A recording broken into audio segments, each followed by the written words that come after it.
আলাইকুম। কেমন আছো ভাইয়া এবং আপুরা?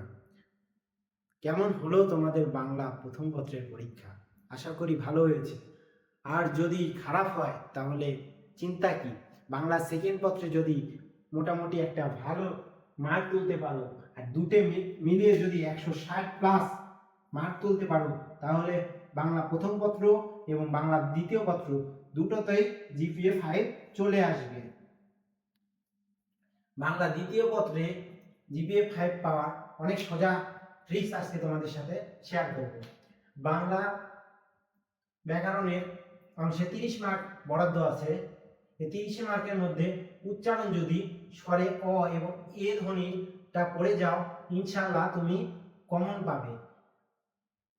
কমন নিশ্চিত করার জন্য তুমি ম এবং ব এবং জ ধ্বনির উচ্চারণও পড়ে যেতে পারো, অথবা যে গত বছরগুলোতে উচ্চারণের যে ওয়ার্ডগুলোর উচ্চারণ এসেছে সেই রকম কিছু ওয়ার্ড তুমি পড়ে যেতে পারো।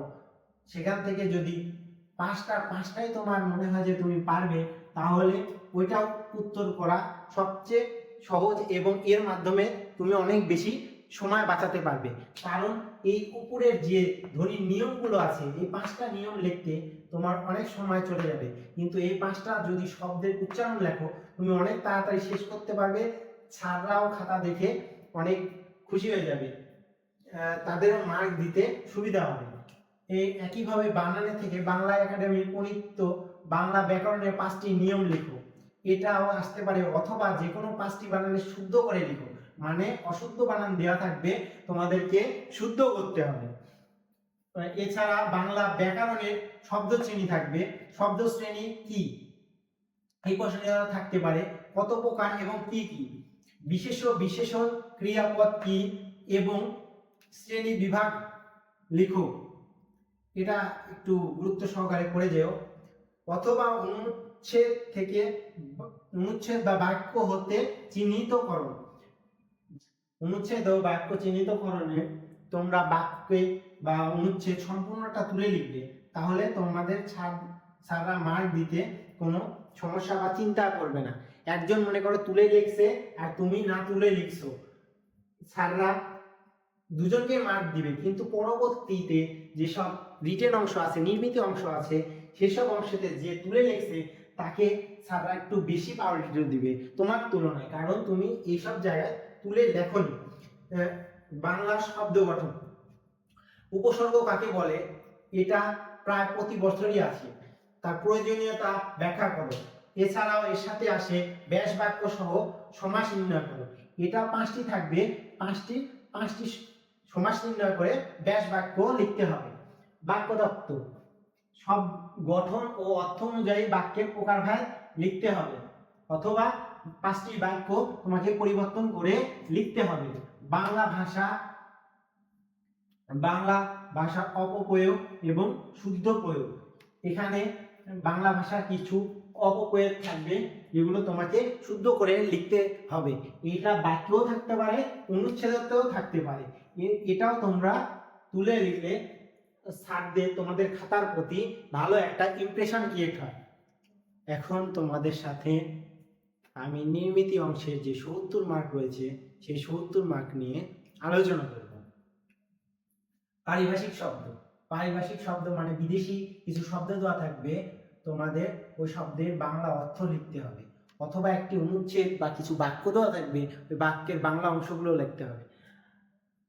তুমি যদি 10টি পারিভাষিক শব্দের বাংলা পারো, তাহলে আমার সাজেশন তুমি এই 10টি পারিভাষিক শব্দ লেখো, বাংলা লেখো, যাতে স্যার তোমাকে এই 10টি যে 10 মার্কই তুমি পাবে। কিন্তু এই অনুবাদ যদি লেখো তাহলে স্যারের মন অনুযায়ী তুমি মার্ক কম বেশি পাবে। স্যারের যদি মন মতো ওই লেখাটা হয় তাহলে তোমাকে সর্বোচ্চ গেলে 8 থেকে 9 দিতে পারে, কখনো তুমি 10-এ 10 পাবে না। কিন্তু এই পারিভাষিক শব্দ তুমি যদি 10টা পারো তাহলে এই পারিভাষিক শব্দ থেকে তুমি 10-এ 10 তুলতে পারবে। এরপর দিনলিপি বা প্রতিবেদনে আছে 10 মার্ক। আর হ্যাঁ, তোমরা যদি পারিভাষিক শব্দ কমন পেতে চাও তাহলে কমেন্ট করো যে পারিভাষিক শব্দের পিডিএফ লাগবে, তাহলে আমি তোমাদের পিডিএফটা দিয়ে দেব। তারপরে ইমেইল এবং আবেদনপত্র। এই আবেদনপত্র হতে পারে প্রাতিষ্ঠানিক, চাকরির আবেদন, সংবাদপত্রের আবেদন। আমার সাজেশন, তুমি যদি ইমেইল লেখো তাহলে ভালো করবে, কারণ ইমেইলে সব ফরম্যাটগুলোই একই এবং এক পৃষ্ঠার মধ্যে লেখা লাগে, আর এটা সবাই এক পৃষ্ঠার মধ্যে লেখার জন্য চেষ্টা করে। এই ইমেল লিখলে তোমার যে প্রথম অংশ বা শেষ অংশ তুমি সবসময় জানো বা পারো, তাহলে তোমার জন্য এই ইমেল লেখাটা সুবিধাজনক হবে। শুধু মধ্যে কিছু লাইন তোমাকে চেঞ্জ করে করে লিখতে হবে। কিন্তু এই আবেদনের ক্ষেত্রে প্রাতিষ্ঠানিক আবেদন একরকম, চাকুরির আবেদন একরকম, সংবাদপত্রের আবেদন আরেক রকম। সেই জন্য আমার সাজেশন, তুমি ইমেল চেষ্টা করতে পারো। সারাংশ পাবলিক সারমর্ম।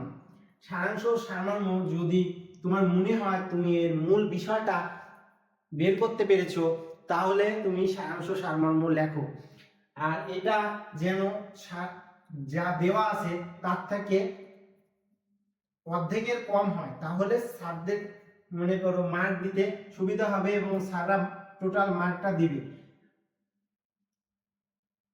আর যদি এটা দেখো যে কমন পড়েনি সারাংশ সারমর্ম, তখন তুমি ভাবসাব সম্প্রসারণ 3 থেকে 4 পৃষ্ঠার মধ্যে এটা সুন্দর করে গুছিয়ে লিখে দিবে।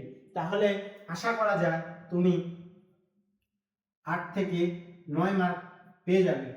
আর এর প্রথম লাইন এবং যে কিছু প্রথম দিকের যে লাইনগুলো রয়েছে সেগুলোতে একটু অর্থপূর্ণ এবং ওই লাইনগুলোর সাথে এবং অর এসব যুক্ত করে একটু বড় করবে এবং বড় লাইনে প্রথম বাক্যটা শুরু করবে। তাহলে স্যাররা বুঝবে যে আসলে অনেক ভালোভাবে লিখছে। তারপরে খুদে গল্প বা সংলাপ, এখানে তোমাদের 10 মার্ক রয়েছে। আমার সাজেশন, তুমি এই সংলাপটা ট্রাই করতে পারো। এরপর আমি প্রথম দিকে লিখে রেখেছিলাম রচনা 100% কমন দিব। এই 100% রচনা আমি কিভাবে দিব? প্রতিবারই তোমাদের বিজ্ঞান সম্পর্কে একটা না একটা রচনা আসে।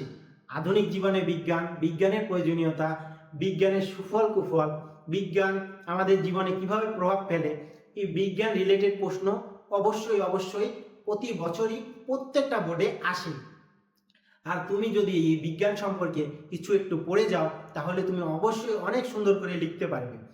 আর এই বিজ্ঞান এমন একটা জিনিস যে তুমি ঘুম থেকে উঠা থেকে শুরু করে ঘুমাতে যাওয়া পর্যন্ত সব ক্ষেত্রে বিজ্ঞান ব্যবহার করো এবং বিজ্ঞান সম্পর্কে তুমি অনেক বেশি জানো। তাই বিজ্ঞান সম্পর্কে তুমি লিখতে শুরু করলে অন্তত 20 থেকে 22 পৃষ্ঠার মতো লিখতে পারবে, বা এর থেকেও বেশি লিখতে পারবে, তোমার কোনো সমস্যা হবে না। কিন্তু তুমি যখন অন্য বিষয় যেমন সময়ের নিয়মবর্তিতা, তারপরে বিভিন্ন ধরনের যে রচনাগুলো আছে, এইসব রচনাগুলো লিখতে যাবে, তখন দেখবে যে যেমন অধ্যাবসায় সম্পর্কে তুমি লেখা শুরু করলে কতক্ষণ তুমি লিখতে পারবে, বা একটা মুখস্থ করে গেলেও কিছুক্ষণ পর হয়তো আর লিখতে পারবে না। কিন্তু দৈনন্দিন জীবনে বিজ্ঞানের প্রয়োজনীয়তা, বিজ্ঞানের সুফল কুফল তুমি চাইলে অনেক বড় করে লিখতে পারো। যতক্ষণ সময় তোমার হাতে থাকবে ততক্ষণ সময় নিয়ে তুমি ওই বিজ্ঞানের সুফল কুফল বা বিজ্ঞানের প্রয়োজনীয়তা লিখতে পারবে। তাই আমার দৃঢ় বিশ্বাস, বিজ্ঞান সম্পর্কে এবারও তোমাদের বোর্ডে প্রশ্ন হবে। আর তুমি যদি বিজ্ঞান সম্পর্কে পড়ে যাও, ইনশাআল্লাহ তুমি 20 মার্ক কমন পাবে। দোয়া রইল তোমাদের জন্য, যেন তোমাদের পরীক্ষা অনেক ভালো হয়।